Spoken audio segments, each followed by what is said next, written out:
Al abrir los ojos en La Habana, 1898, la ciudad mantiene la apariencia de una capital colonial que funciona por rutinas bien conocidas: administración, comercio y vigilancia militar. Gobernada por el capitán general Ramón Blanco, La Habana es centro de decisión política en la isla. La autoridad no es difusa. Se organiza a través de oficinas públicas, mandos militares y la aduana, que administra la salida de la riqueza más inmediata: el azúcar. En la bahía, el buque de guerra estadounidense Maine permanece anclado desde enero. Su presencia transforma en discreta tensión lo que, a primera vista, parece un día ordinario. Al comenzar la jornada, la vida administrativa arranca con la precisión propia de un cuerpo que depende de papeles y sellos. La aduana ocupa un puesto central. Allí llegan los documentos de los ingenios y de los comerciantes, las órdenes de embarque y las guías que permiten que los sacos de azúcar tomen su camino hacia los muelles. Agentes de la aduana verifican la mercancía, controlan el peso declarado, llevan cuentas de los impuestos y expiden certificados, sin los cuales los vapores no zarparían. La economía local y las arcas del gobierno dependen de ese flujo. Por eso, aun con una atmósfera de preocupación por lo externo, la oficina no cierra y sus funcionarios trabajan a favor de la continuidad comercial. La ciudad funciona con una división del trabajo visible en los muelles.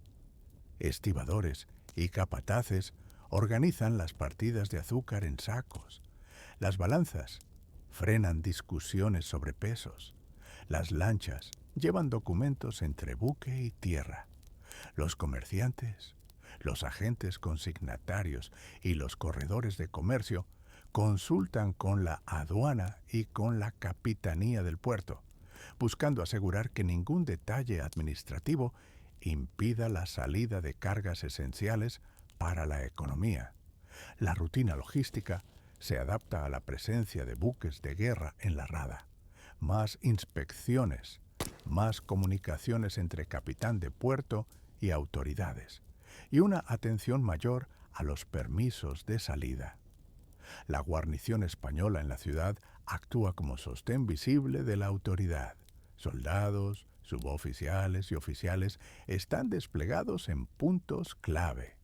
Cuarteles que conservan su ritmo de maniobras, destacamentos a cargo de la vigilancia de accesos y baterías costeras que no son una amenaza cotidiana para la población, pero sí un recordatorio de que la administración mantiene el control armado del territorio. La presencia militar cumple varias funciones simultáneas: garantizar el orden público, proteger las instalaciones del Estado y transmitir la imagen de que el gobierno central continúa ejerciendo su soberanía. Cuando la noticia del buque extranjero llega al oído de las autoridades, la respuesta suele ser de control: más guardias, patrullaje de costa y una coordinación estrecha entre la capitanía del puerto y el capitán general. La Capitanía del Puerto, oficina responsable del tráfico marítimo, establece las reglas de navegación y estadía en la bahía. Es el interlocutor directo entre los buques fondeados y la administración local. La llegada del Maine y su permanencia generan un intercambio rutinario de comunicaciones: partes de entrada y salida, solicitudes de abastecimiento, informes sobre la tripulación y su comportamiento en tierra. Esos papeles y comunicaciones forman la red burocrática que mantiene la normalidad aparente.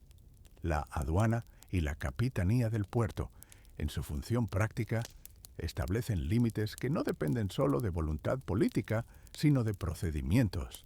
Sin papeles firmes, no hay embarque sin permiso, no hay reabastecimiento. Por debajo de las oficinas, las calles conservan su latido diario. Comerciantes abren sus puertas, artesanos trabajan en sus talleres y el transporte de mercancías sigue su curso hacia los muelles. Los trabajadores portuarios, dependientes del ritmo del comercio transatlántico, observan con interés la llegada de oficiales y marineros extranjeros, pero su obligación con la carga y la paga diaria tiende a sostener la continuidad. Los teatros, los cafés y las tertulias alimentan conversaciones sobre política y partes de guerra. Los periódicos, impresos en tipografías conocidas, amplifican rumores y reportes oficiales y sirven tanto para calmar como para inquietar a la población. La prensa desempeña en esos días el papel de espejo, refleja la atención pública y simultáneamente contribuye a la sensación de que algo insólito está en la bahía. El buque de guerra Maine, al encontrarse fondeado en la rada, constituye un actor ineludible en la vida cotidiana. Su silueta en el mapa de la bahía cambia las rutinas de navegación y obliga a que la administración local establezca protocolos, las visitas de su oficialidad al puerto, los pedidos de carbón o víveres, las guardias a bordo. Son movimientos que las autoridades españolas observan y anotan. La presencia de un buque extranjero provoca gestos diplomáticos y administrativos. Los consulados y la oficina del capitán general intercambian notas, se emiten salvoconductos y se vigilan las entradas y salidas de tripulantes cuando bajan a tierra. Es una vigilancia que no rompe la convivencia, pero que la condiciona. La población se adapta en modos pequeños y previsibles. Para algunos, la atención a la bahía significa preocupación y discusiones sobre futuros peligros. Para otros, la rutina económica impone la continuidad de sus tareas diarias. Negocios que dependen directamente de la llegada y salida de barcos registran un cierto nerviosismo en cuanto a horarios y turnos. La aduana, por su parte, intensifica la tramitación para evitar cuellos de botella que podrían generar pérdidas. El interés del gobierno por mantener las exportaciones es tan práctico como inmediato. La recaudación y la actividad comercial sostienen la administración pública. A nivel institucional, la respuesta es doble. Por un lado, administración y aduana garantizan la continuidad esencial, que las mercancías salgan y que las finanzas funcionen. Por otro lado, la guarnición y la capitanía del puerto adoptan medidas de vigilancia para afrontar la nueva condición impuesta por la presencia del buque extranjero. Este doble movimiento de normalidad y alerta organiza la vida de la ciudad. Los mandos militares reportan al capitán general, que a su vez coordina con funcionarios civiles. Las decisiones se toman en un marco formal, con protocolos que buscan preservar la soberanía sin romper la rutina indispensable para la economía de la isla. La interacción entre el buque fondeado y la población civil no se reduce al ámbito administrativo. En cafés y paseos, los oficiales extranjeros conversan con comerciantes y con personal portuario. Esas relaciones informales, que podrían parecer anecdóticas, influyen en la percepción de la situación. Conversaciones sobre política, sobre la marcha de los ingenios azucareros o sobre la comida a bordo sirven para desdramatizar, al menos en apariencia, la presencia de una fuerza extranjera. Aún así, detrás de las conversaciones, los papeles oficiales y las órdenes de vigilancia siguen registrando movimientos, y cualquier incidente se convierte en motivo de atención inmediata para las autoridades. El papel del capitán general, Ramón Blanco, está en la coordinación de esa escena compleja. Como gobernador, su función es asegurar que las instituciones estatales, la guarnición, la capitanía del puerto, la aduana y las oficinas civiles mantengan su capacidad operativa. Su autoridad se ejerce a través de medidas que combinan prudencia militar y administración civil, ordenar patrullas, recibir informes diplomáticos, dirigir la atención de la aduana hacia la fluidez del comercio y vigilar la actividad de la prensa. La posición del capitán general no elimina la incertidumbre, pero establece la gobernanza necesaria para que la ciudad no se paralice ante la amenaza latente que representa un conflicto naval. La vida cotidiana mantiene así una apariencia funcional. La aduana organiza los envíos de azúcar, la guarnición vigila, la capitanía del puerto administra la movilidad marítima y la bahía, con el Maine anclado, se convierte en un espacio de control permanente. La economía empuja hacia la continuidad. La administración responde con procedimientos. La guarnición ofrece la garantía física de la autoridad. Entre estos elementos se despliega la atención. No es ruido constante, sino una atención sostenida que modifica horarios, intensifica trámites y obliga a una vigilancia más activa en puertos y accesos. No todo es rutina mecánica. La presencia de un buque extranjero en un puerto colonial inevitablemente transforma las expectativas. Comerciantes calculan riesgos, jornaleros observan si aumentan las faenas y los responsables de la aduana calculan el impacto en la recaudación. Las medidas adoptadas por las autoridades buscan equilibrar dos objetivos contrapuestos: proteger la soberanía y no estrangular la economía. Es un equilibrio frágil, sustentado en procedimientos administrativos, en la disciplina de la guarnición y en la capacidad de la aduana para mantener el engranaje del comercio. Al caer la tarde, la ciudad conserva el ritmo marcado por papeles, instrucciones y tareas concretas. La bahía sigue siendo el horizonte donde se decide por ahora la continuidad o la interrupción. El Maine permanece en su sitio, la aduana no cierra y la guarnición mantiene sus puestos. La respuesta institucional frente al buque anclado es clara: vigilancia, procedimientos y una voluntad manifiesta de mantener la normalidad económica bajo control militar y administrativo. Esa combinación de administración, ejército y puerto configura la manera en que La Habana responde al inicio de la crisis naval, no con pánico generalizado, sino con una adaptación práctica de las rutinas y una intensificación del control que deja la ciudad en espera de los acontecimientos venideros.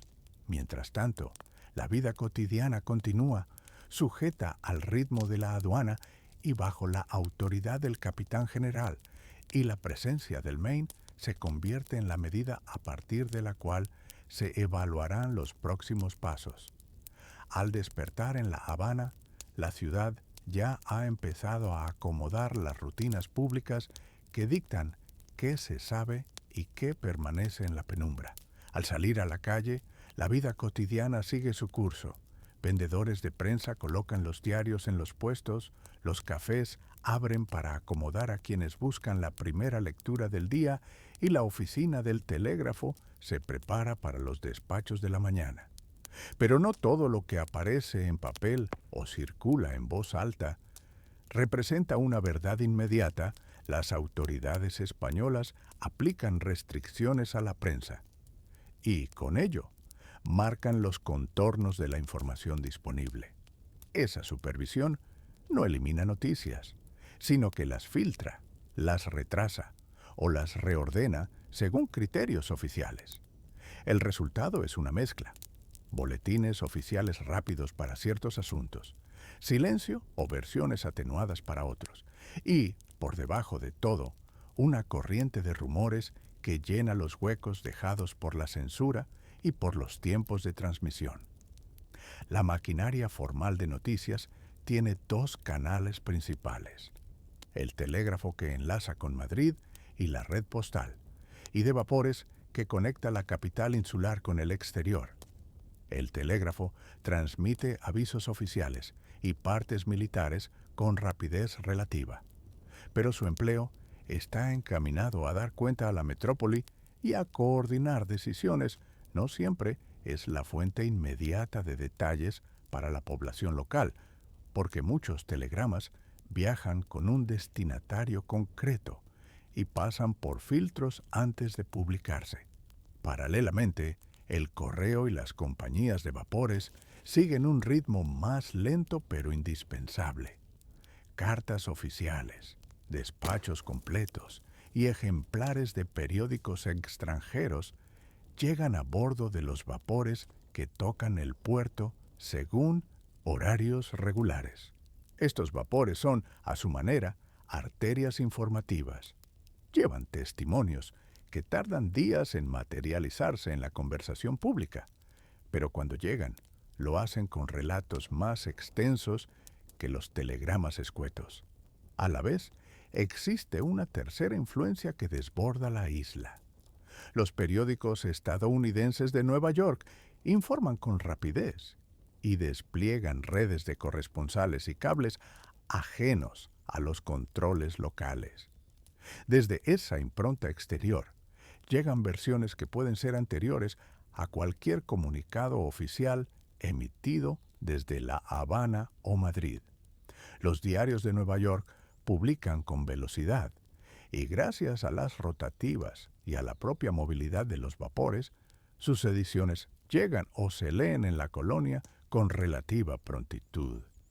Para un lector en La Habana, esa prensa extranjera actúa como espejo y como motor de opinión. Sus titulares pueden inflamar la discusión pública antes de que la información pase por el tamiz de la autoridad española.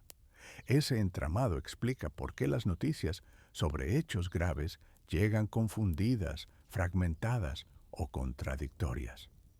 Cuando ocurre un incidente en el puerto o en las calles, los primeros reportes suelen surgir de los testigos, de los barcos extranjeros fondeados y de los corresponsales que envían sus cables a Nueva York.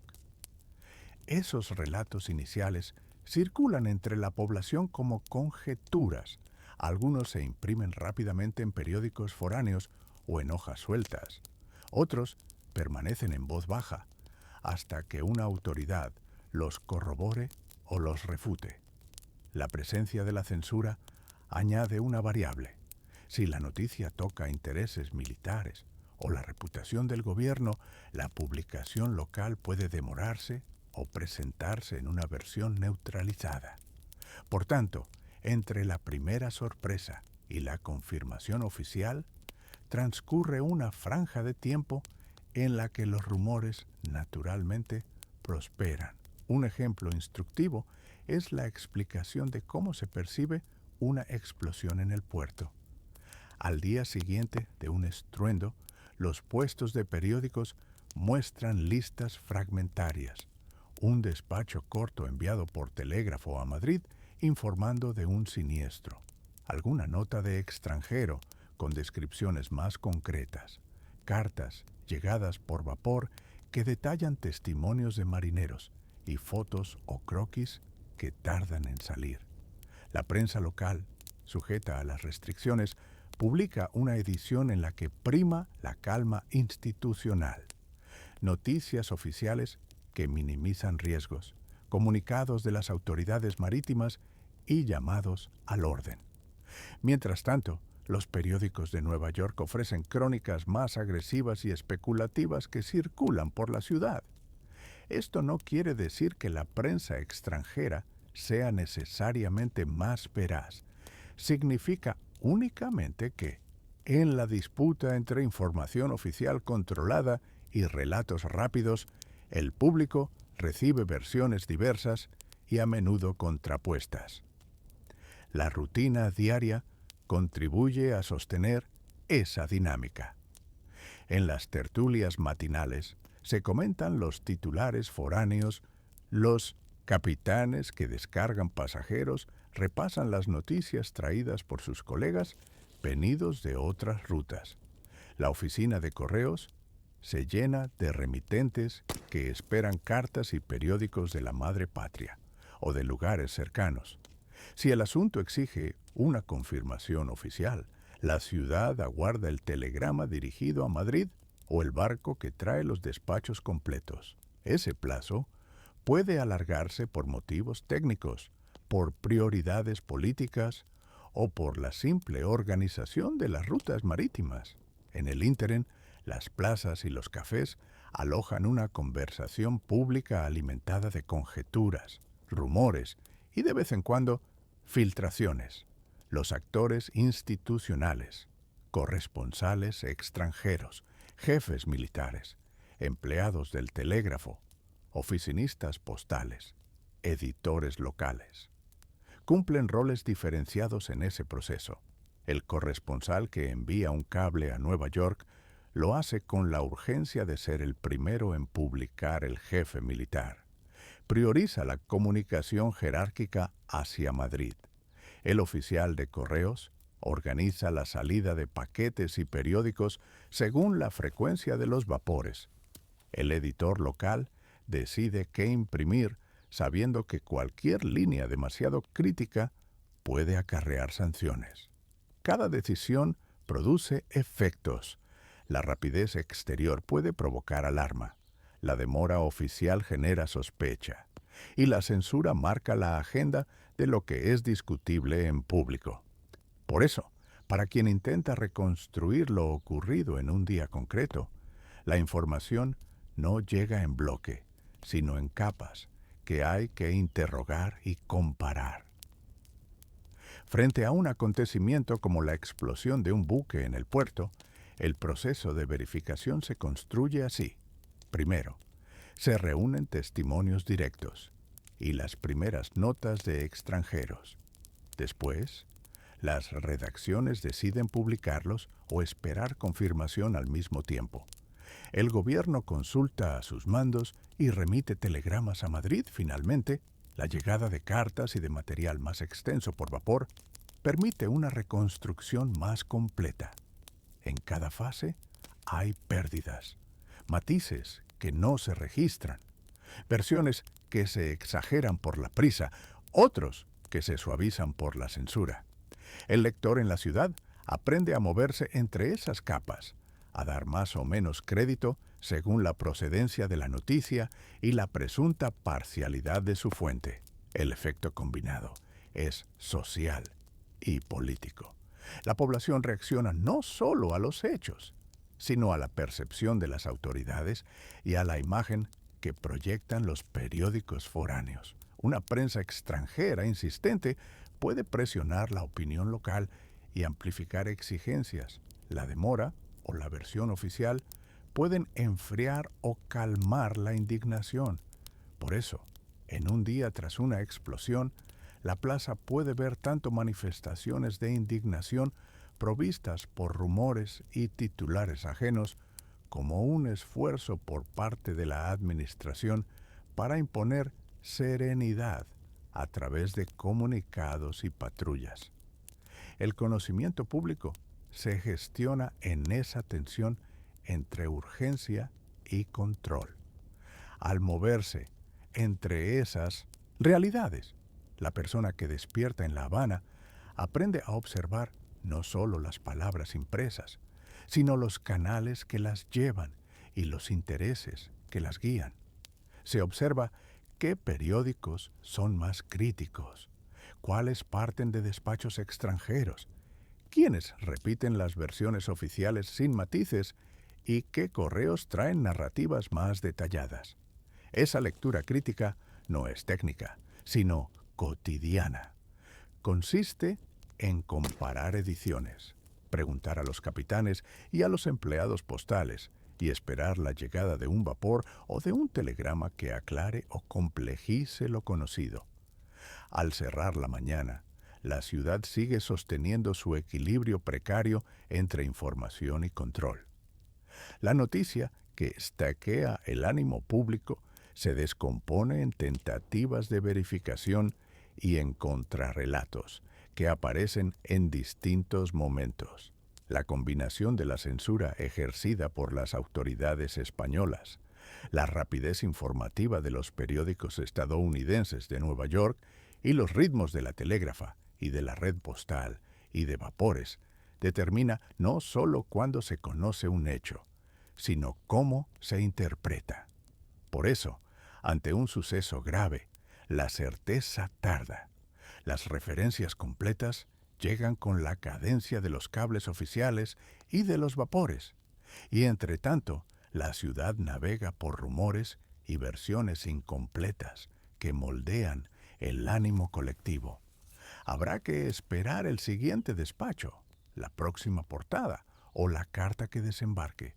Y mientras tanto, la conversación en los cafés seguirá buscando piezas que armen una versión más sólida de lo ocurrido.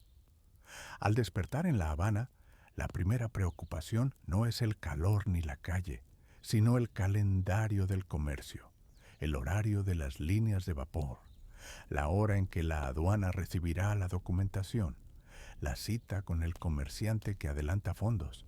La mañana se organiza en torno a esos ritmos. Antes de cualquier desplazamiento, las listas de cargas y las letras de cambio esperan firma los plantadores de azúcar. Los consignatarios y los agentes de los bancos cuentan el tiempo en viajes de vapor y días de despacho, no en horas de sol. El movimiento de gentes y mercancías obedece a reglas escritas y a costumbres administrativas que determinan quién puede disponer de moneda fuerte y quién debe esperar hasta vender la cosecha. La aduana es el punto donde convergen permisos y dinero. Los agentes aduaneros exigen manifiestos, conocimientos de embarque y facturas. El sello de la aduana habilita la salida o la entrada de mercancías. Para un cargamento de azúcar, primero llega el consignatario con el manifiesto. Al puerto la carga debe ser declarada, pesada y registrada. Solo después de presentar la documentación completa y pagar aranceles, puede proceder la expedición del conocimiento de embarque y la carga sobre la bodega del buque. Un despacho incompleto o un error en las facturas retrasa la operación y, con ello, la posibilidad de obtener divisas en el mercado de destino. Las tarifas aduaneras determinan no solo el precio final de un producto importado, sino la rentabilidad de una exportación. Los plantadores de azúcar calculan sus cosechas, descontando los gravámenes que aplica la aduana. Las líneas de vapor mantienen horarios regulares que estructuran la gestión comercial. Hay calendarios de salida y llegada, rutas fijas y cupos limitados en las bodegas para carga y en las partes altas para pasajeros. Reservar espacio en una línea de vapor exige antelación y muchas veces garantía financiera. Los vapores son el puente hacia los mercados de Nueva York, Cádiz o puertos del Caribe. Si una partida de azúcar se retrasa y pierde el vapor de una semana, el siguiente puede venir lleno, o los precios en origen haber caído. Así, el horario de las líneas de vapor impone fechas límite. La cosecha se sincroniza con el calendario de embarque. Los almacenes se llenan de azúcar que aguarda puerto, y el impacto económico de un retraso se mide en meses de crédito necesario para cubrir gastos. Los bancos y los comerciantes son los que abren la posibilidad de movimiento cuando falta moneda fuerte. En muchas operaciones, la venta directa contra efectivo es rara. Los plantadores dependen de adelantos concedidos por comerciantes locales o factores, y de instrumentos bancarios como las letras de cambio o cartas de crédito emitidas por bancos que mantienen correspondencia con casas en el extranjero. Una letra de cambio permite garantizar el pago en el destino. Una carta de crédito asegura al armador que el flete quedará cubierto. Sin esos instrumentos, un consignatario no acepta cargar la mercancía. Y un capitán de vapor no garantiza espacio para consignaciones que no estén respaldadas. El crédito comercial, por tanto, no es solo una comodidad, es la llave que habilita la mercancía para transformarse en divisa. La relación entre plantador y comerciante suele ser de dependencia mutua y asimetría. El plantador necesita adelantos para insumos, jornales y reparaciones. El comerciante necesita la cosecha para vender y cobrar en mercados externos. El comerciante adelanta fondos contra la promesa de la cosecha y con frecuencia actúa también como consignatario. Si la cosecha se retrasa por malas condiciones o por problemas en la aduana, el comerciante mantiene el crédito a la espera, pero los intereses y las deudas acumuladas recortan la ganancia del plantador. En cambio, un comerciante bien conectado con bancos corresponsales puede acelerar el cobro en moneda fuerte, aliviar la tensión financiera y reservar espacio en un vapor a tiempo.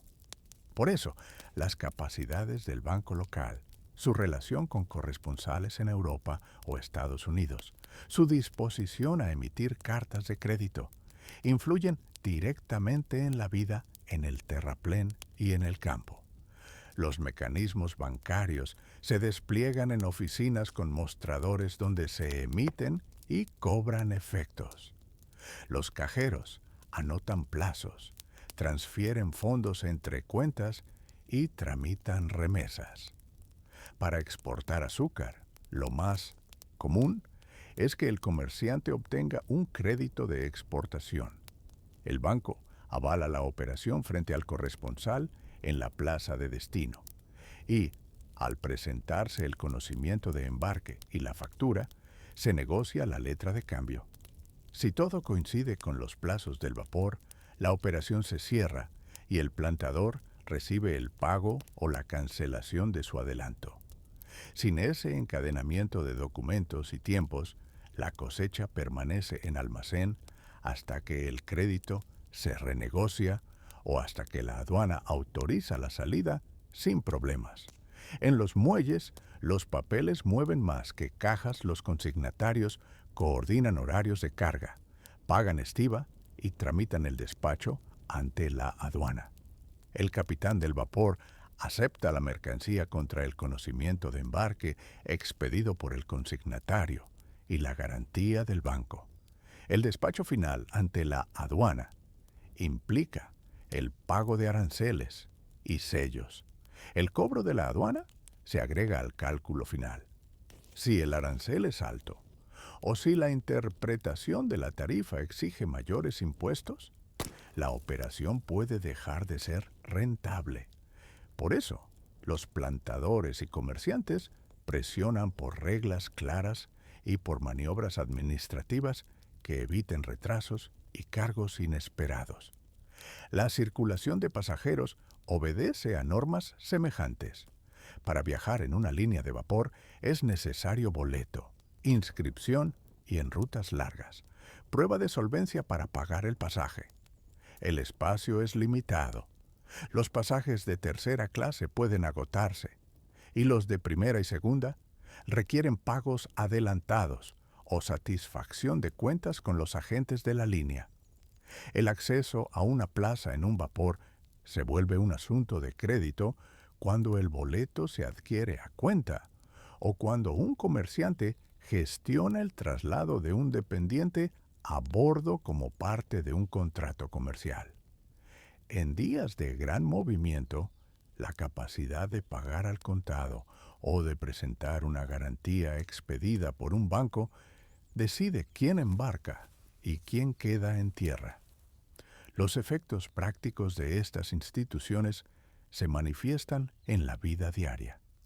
Sin acceso a moneda fuerte, no hay posibilidad de comprar carbón para el ingenio, de traer repuestos para la maquinaria, de importar textiles para la familia o medicamentos para la hacienda.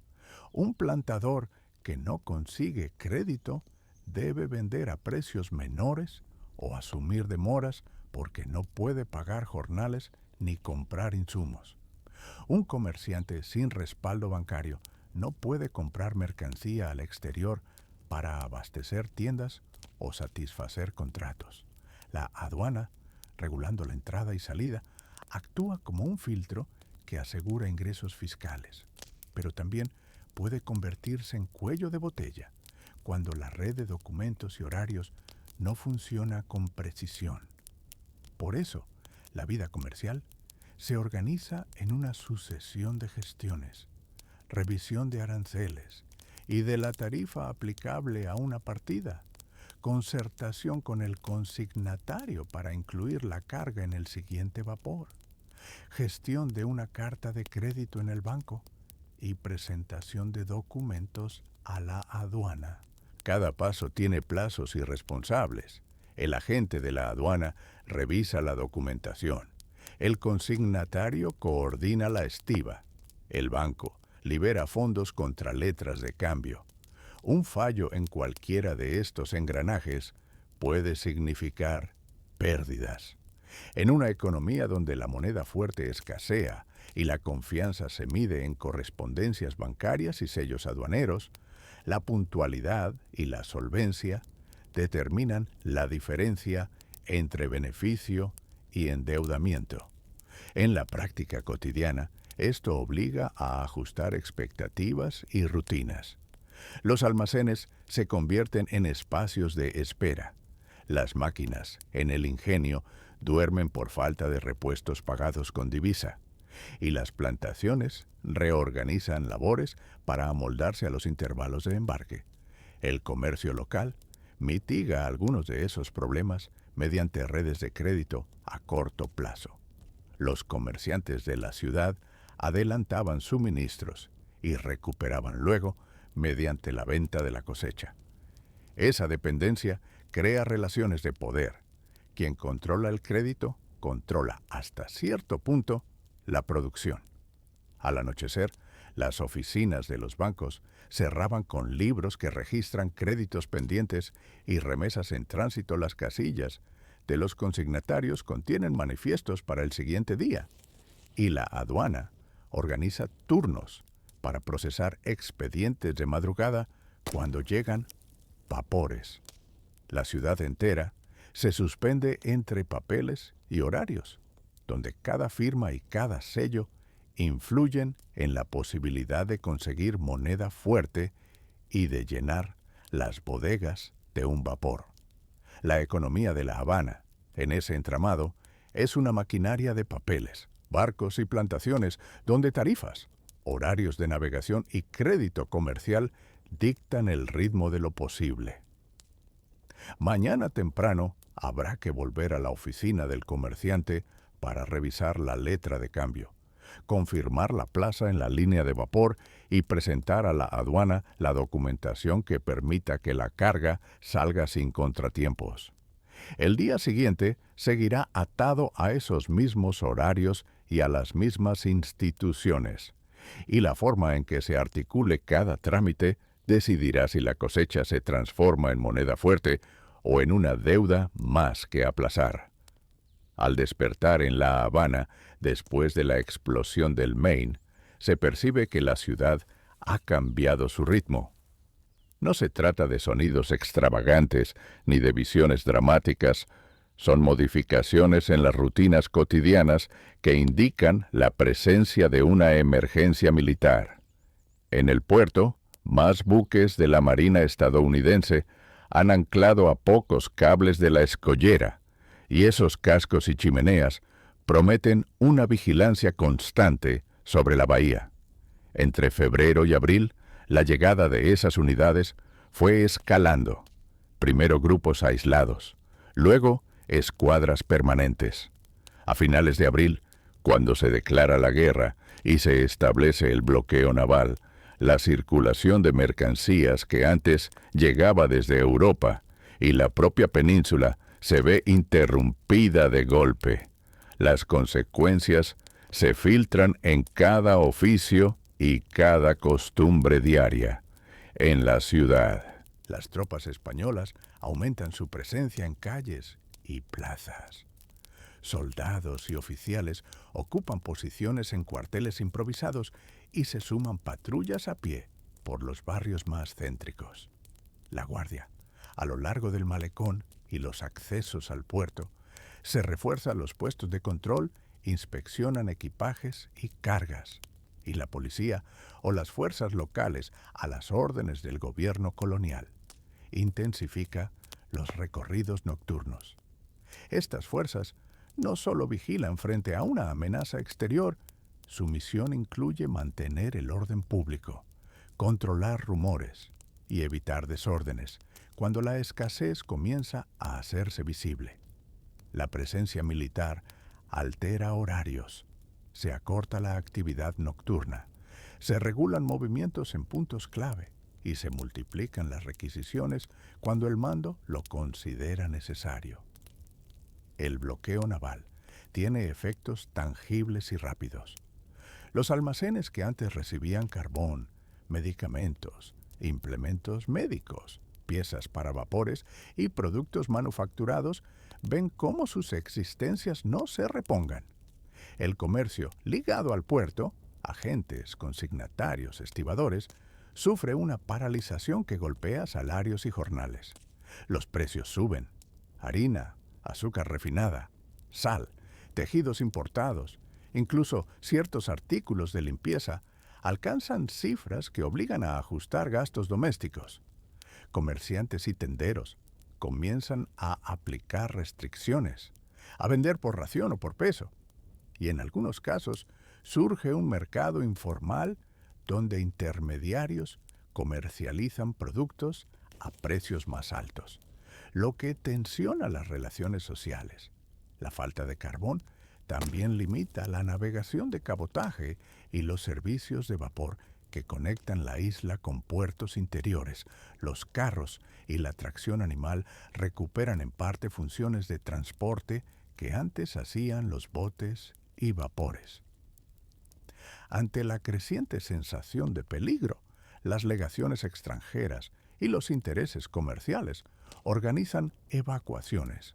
Barcos neutrales y naves estadounidenses embarcan a familias, personal consular, trabajadores extranjeros y a quienes disponen de pasajes. La salida de esas personas provoca una doble consecuencia. Por un lado, reduce la demanda de ciertos servicios, hoteles, clubes, restaurantes frecuentados por extranjeros. Por otro, deja a la ciudad con menos voces y menos redes de mediación internacional, aumentando la sensación de aislamiento. Las familias criollas acomodadas que temen por su seguridad también contemplan partidas discretas o envíos de objetos de valor al exterior. En los muelles, las listas de pasajeros se imprimen con rapidez y se organizan los bultos, mientras los consignatarios tramitan permisos para embarcar bienes que conllevan prioridades distintas a las de los civiles. Los hospitales y almacenes se tensan bajo la doble presión de la guerra y las enfermedades que siempre acompañan a la vida urbana. Los quirófanos y salas de curación se ajustan a una nueva realidad. Atenciones a heridos en caso de combates, pero también a pacientes que necesitan medicinas cada vez más escasas. Clínicas privadas abren sus puertas a pacientes que antes acudían a hospitales públicos, y hospitales militares reciben heridos de distinta naturaleza. Al mismo tiempo, almacenes de suministros se convierten en depósitos improvisados de camas, mantas y fármacos. En muchos casos, los espacios civiles, salones de conventos, locales de gasolineras, bodegas, pasan a funcionar como depósitos de emergencia o salas auxiliares. El personal médico trabaja con instrumentos de siempre, pero con menos insumos. Gasas, jeringas, antisépticos, faltan con mayor o menor intensidad según los envíos que logre alcanzar la ciudad antes del bloqueo. Enfermeros y curanderos organizan turnos, las órdenes quirúrgicas se priorizan y se multiplican las solicitudes a la administración para la obtención de medicamentos. En la vida cotidiana, las rutinas se revisan y se adaptan. El mercado central cambia de horario. Para reducir aglomeraciones, las colas para productos básicos se vuelven habituales en panaderías y bodegas. Las familias modifican menús, menos carnes rojas, más platos de legumbres y conservas que se habían acumulado en las casas. Mercaderes y tenderos comienzan a llevar registros más estrictos de ventas para evitar faltantes y disputas. Artesanos y obreros ven cómo su trabajo se orienta a necesidades militares. Confección de vendas, reparación de uniformes, fabricación de pertrechos sencillos. Los talleres de carpintería encargan cajones para envíos y barriles para almacenamiento. Y las herrerías adaptan piezas para reparaciones de embarcaciones. El mundo laboral se reorganiza según prioridades de guerra y supervivencia local. Las comunicaciones se saturan. El telégrafo se convierte en arteria indispensable. Las noticias desde Washington, Madrid y Manila cruzan estaciones telegráficas con una frecuencia mayor. Y la prensa local responde a una demanda por información que mezcla hechos confirmados con conjeturas peligrosas. La censura preventiva y las órdenes para evitar alarma pública regulan la circulación de algunos informes, mientras que los periódicos procuran mantener lectores sin caer en provocaciones que puedan acarrear represalias. En oficinas, las secretarias y los operadores telegráficos multiplican jornadas y los corresponsales extranjeros intentan gestionar prioridad para sus despachos. La seguridad alimentaria y sanitaria se complica. Los médicos señalan que la falta de ciertos medicamentos y la reducción de suministros sanitarios hacen más difícil combatir epidemias que pueden presentarse en condiciones de hacinamiento. Las autoridades locales refuerzan campañas de higiene pública, limpieza de calles, fumigación de puntos de acumulación de agua. En la medida de sus posibilidades, las iglesias y organizaciones caritativas intensifican el auxilio, bancos de alimento improvisados, nueva disposición de ropa, coordinación para alojar a familias desplazadas internamente. Mujeres de diversas clases sociales organizan redes de apoyo, confeccionan vendas y participan en comités de ayuda, transformando labores domésticas en servicios públicos. La vida cultural no se detiene por completo, pero se reconfigura. Teatros y salones de baile mantienen funciones restringidas.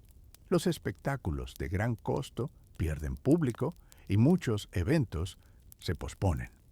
La rutina familiar se orienta más a reuniones discretas en casas, y ciertos paseos costeros se evitan por la proximidad de buques de guerra. La religiosidad cotidiana no desaparece la misa, y las devociones siguen siendo soportes para la calma y el orden social. En las escuelas, algunos alumnos pierden clases por bajas en la plantilla docente o por reubicaciones familiares.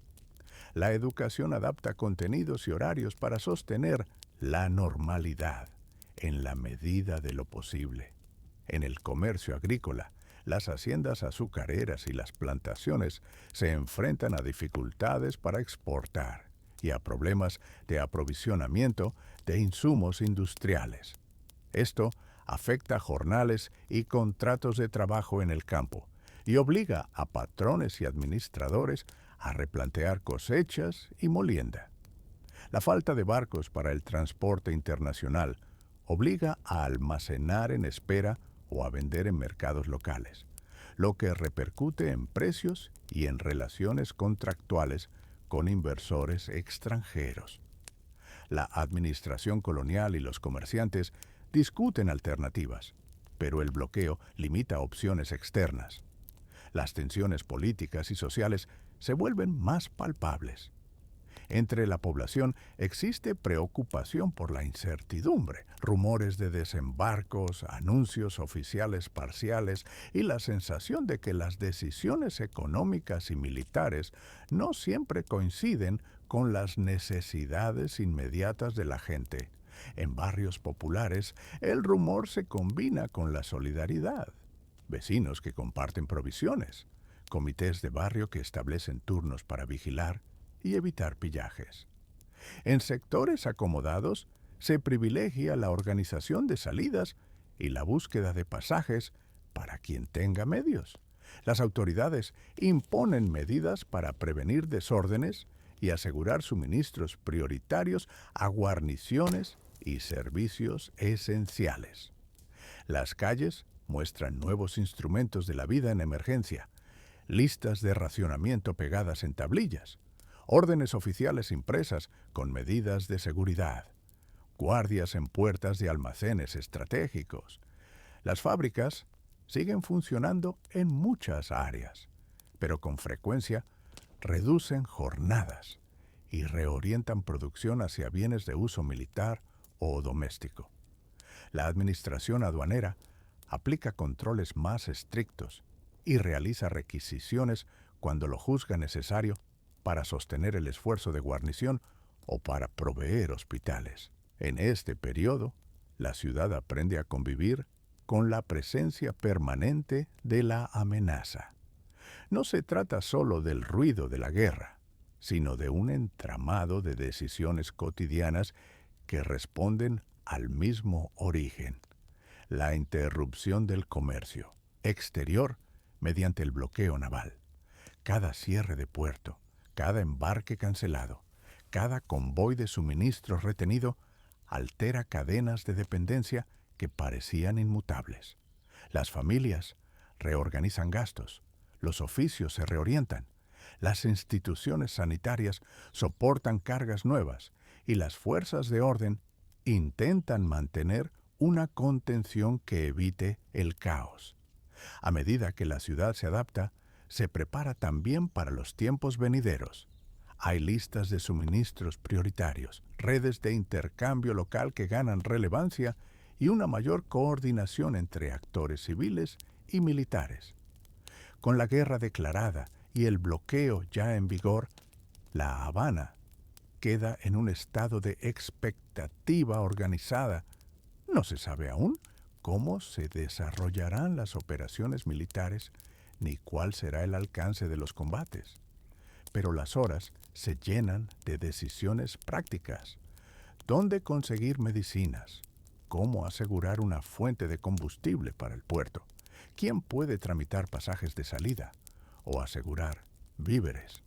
La ciudad continúa su labor de sostén y vigilancia, mientras las semanas próximas prometen definir el rumbo de lo que sucederá en la isla y más allá. Al despertar en La Habana de 1898, la rutina aparece organizada por una logística militar y administrativa que regula movimientos, comercio y noticias. La ciudad sigue siendo un centro de la administración española, pero ya se encuentra inmersa en una crisis que altera la normalidad práctica de la vida diaria. En calles donde el retiro y la limpieza tienen horarios fijados por la autoridad, las patrullas y las banderas recuerdan que la seguridad y la disciplina pública responden, en última instancia, a la autoridad militar, el capitán general. Sus oficiales y los mandos de guarnición dictan toques, autorizan permisos, expiden salvoconductos y coordinan la vigilancia de puntos sensibles: el puerto, las estaciones de ferrocarril, las aduanas y las líneas telegráficas. En el puerto, la aduana opera con formularios, manifiestos de carga y registros que autorizan la entrada y salida de mercancías. Los despachos de embarque requieren la firma de los funcionarios. Y, cuando surge la necesidad, la autoridad militar puede ordenar el decomiso o la requisición de bienes para el sostenimiento de la guarnición. Al mismo tiempo, el telégrafo funciona como la vía rápida de mando y de información. Operadores en la oficina central transmiten órdenes hacia la península y reciben avisos desde consulados y capitanías de otras plazas. Las noticias que pasan por el cable no solo informan sobre movimientos de tropas o decisiones ministeriales, sino que condicionan la conducta de comerciantes, editores y familias con parientes en el extranjero.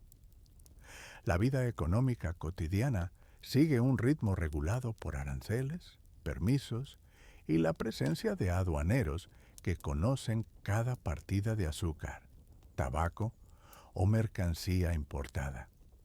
Comerciantes formales llevan libros de contabilidad, presentan certificaciones y aguardan la llegada de buques para descargar. La marina mercante convive con una presencia militar que inspecciona y, cuando la situación lo requiere, retiene materiales.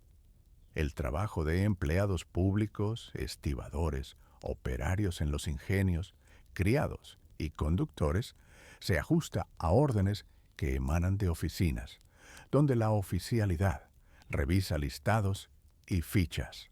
Las imprentas publican boletines con noticias autorizadas.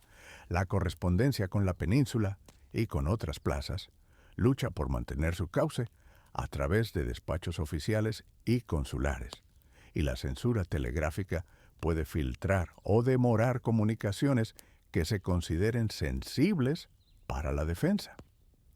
Cuando la presión internacional aumenta, la primera herramienta visible para la población es el bloqueo naval estadounidense que se instala alrededor de la bahía y en los accesos al puerto. La presencia de buques de guerra en las entradas obliga a un replanteamiento logístico. Los barcos mercantes extranjeros evitan acercarse, los cargamentos se estancan y la llegada de coal y víveres se ralentiza. La aduana, acostumbrada a procesar un flujo constante, ve reducirse su actividad y al mismo tiempo intensifica los controles sobre lo que permanece en el muelle. Ese bloqueo no es un simple gesto de fuerza. Su efecto directo sobre la economía produce escasez selectiva de combustibles para locomotoras y barcos, encarecimiento de ciertos alimentos y medicamentos, y un rebrote de prácticas como el contrabando y el mercado negro. Los comerciantes intentan redes de distribución alternativas.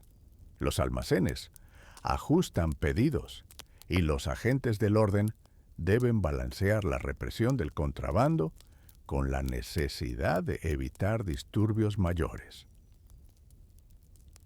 La intervención estadounidense se traduce también en la ocupación de posiciones estratégicas en la costa y en la presión sobre comunicaciones y líneas de abastecimiento, lo que altera la capacidad de la administración colonial para recibir no solo refuerzos, sino instrucciones y fondos. La telégrafa, antes un conducto relativamente fiable entre la isla y la península, queda sujeta a interrupciones y demoras.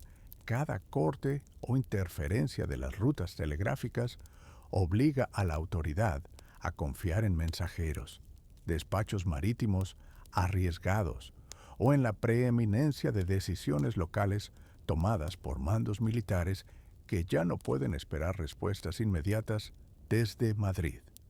La incapacidad para garantizar un flujo constante de recursos y órdenes provoca que la autoridad militar adopte medidas de austeridad, racionamiento y control que, a su vez, afectan la vida cotidiana. Raciones regladas para guarniciones, requisición de alojamientos para soldados, limitaciones en el despacho de materiales considerados de interés militar. En esa atmósfera, los roles se solidifican. La oficialidad organiza cuadrillas para patrullar barrios.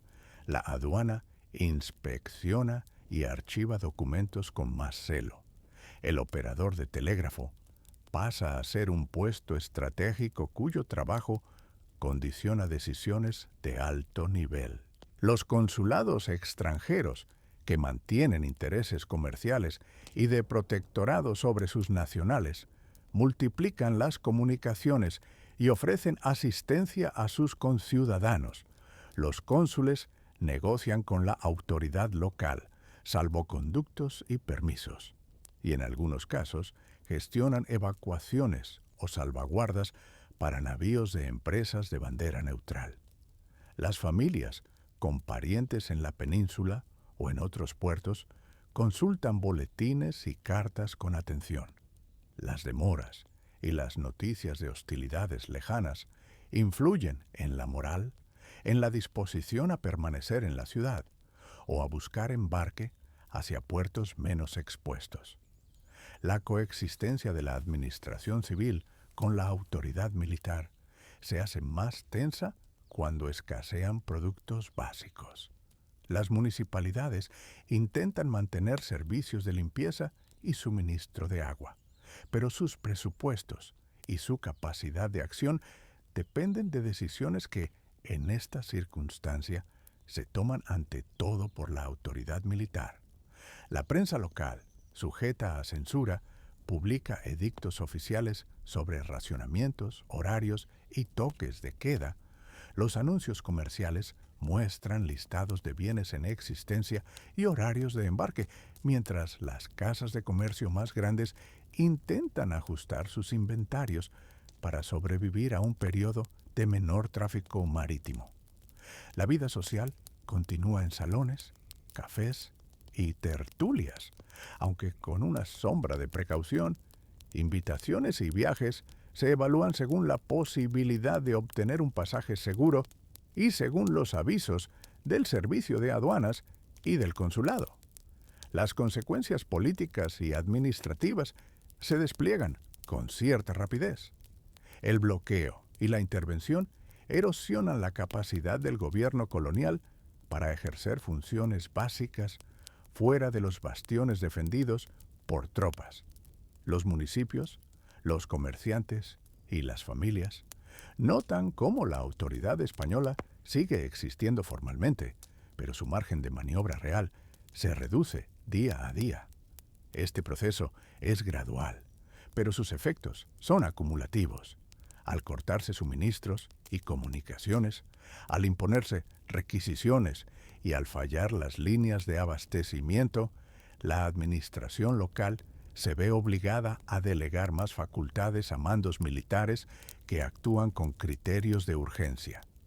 La pérdida de control efectivo se manifiesta en la dificultad para garantizar la seguridad en zonas periféricas, en la imposibilidad de recibir refuerzos significativos desde la metrópoli y en la reducción de recursos financieros. Así, para quien despierta en La Habana en 1898, la percepción no es la de una administración que ha desaparecido de inmediato, sino la de una estructura que resiste bajo presión, pero cuyos instrumentos decisorios se ven comprometidos por la presión naval y por la intervención extranjera.